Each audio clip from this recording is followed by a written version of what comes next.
दोस्तों, आज का आधुनिक विज्ञान इतनी तेजी से आगे बढ़ रहा है कि हम विज्ञान के क्षेत्र में हर दिन कई नई कीर्तिमान स्थापित कर रहे हैं।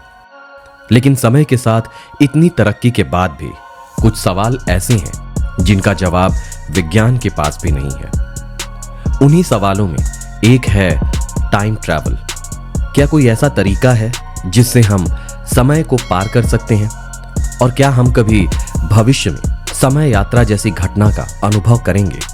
इन सभी सवालों का हमारे पास एक ही जवाब है, हो सकता है। लेकिन समय यात्रा पर दुनिया भर में कुछ ऐसे लोग आए हैं जिन्होंने दावा किया है कि वे टाइम ट्रैवलर हैं और दुनिया को उनकी बातों पर यकीन करने के लिए उनके पास कुछ ऐसी जानकारियां या ऐसी बातें जरूर होती हैं जो उनके समय से बहुत आगे की लगती है, जिससे ये लोग न चाहते हुए भी उन पर यकीन करने लगते हैं।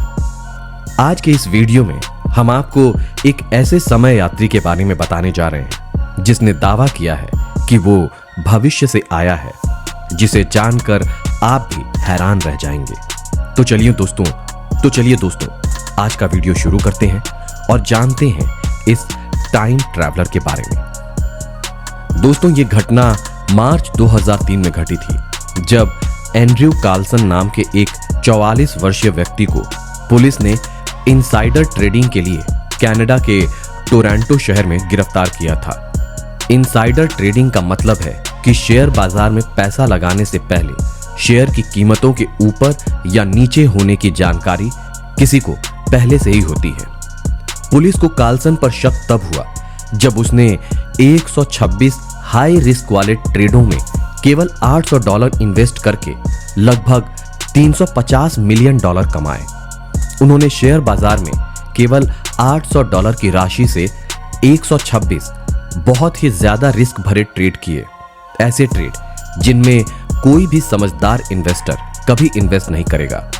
शेयर बाजार के अनुसार यह असंभव था, क्योंकि शेयर बाजार एक ऐसी जगह है जहां बड़े से बड़ा निवेशक भी कभी सही नहीं होता और अंत में कहीं खो जाता है। लेकिन कार्लसन के मामले में स्थिति इसके बिल्कुल विपरीत थी। कार्लसन के शेयर बाजार में किए जा रहे असामान्य मुनाफे ने सुरक्षा विनिमय आयोग का ध्यान आकर्षित किया। उन्हें पूरा यकीन था कि इतनी जल्दी पैसा कमाने में कोई कार्लसन की मदद कर रहा है या उनके पास कोई ऐसा राज है जिसकी मदद से उसने अमेरिकी शेयर बाजार में तहलका मचा रखा है। नतीजन इस संदेह पर FBI द्वारा कार्लसन को गिरफ्तार कर लिया गया। पूछताछ के दौरान पुलिस को उम्मीद थी कि शायद कार्लसन और उसकी मदद करने वाले लोगों का पता चल जाएगा, लेकिन उन्हें इस बात का अंदाजा भी नहीं था कि मामला और भी पेचीदा होने वाला है। उसने पुलिस को बताया कि वो साल 2256 से टाइम ट्रैवलर था, इसीलिए उसे पहले से ही पता था कि शेयर बाजार में आगे क्या होने वाला है। लेकिन पुलिस ने उसकी बातों को बकवास समझा और अपने अपने तरीके से मामले की जांच शुरू कर दी।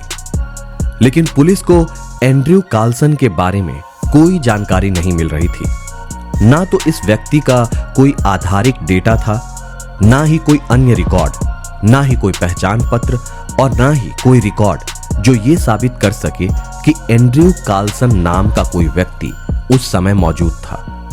वर्ष 2003 में एक ऐसे व्यक्ति का हिरासत में आना जिसकी पहचान नहीं हो पा रही थी, जिसका रिकॉर्ड कहीं भी मौजूद नहीं था, वास्तव में एक बहुत ही रहस्यमय बात थी। ये ऐसा था जैसे एंड्रयू उस समय दुनिया के लिए मौजूद ही नहीं था। एंड्रयू से जब भी पूछताछ की गई तो उसने हर बार यही कहा कि वो टाइम ट्रैवलर है जो इस दौर में सिर्फ पैसे कमाने के मकसद से आया है। उन्हें अपनी बातों पर यकीन दिलाने के लिए एंड्रयू ने कुछ ऐसी घटनाओं की जानकारी पुलिस को दी जो अभी तक नहीं हुई थी, लेकिन बहुत जल्द होने वाली थी। उसने पुलिस को प्रस्ताव दिया कि अगर उसे जाने दिया जाता है तो वो उन्हें बताएगा कि भविष्य में इस्तेमाल किए जाने वाले तरीकों से एड्स का इलाज कैसे किया जा सकता है। वो उसामा बिन लादेन की लोकेशन के बारे में सटीक जानकारी देने को भी तैयार था। उसने पुलिस को बताया कि उसने पहले भी कई बार यात्रा की थी और इसीलिए उसने टाइम मशीन के साथ एक तस्वीर शेयर करने का भी वादा किया था। सौभाग्य से एंड्रयू कार्लसन ने इराक पर अमेरिकी आक्रमण की सही तारीख की सही भविष्यवाणी की थी, जो शायद एक भाग्यशाली अनुमान था, लेकिन वो सही निकला।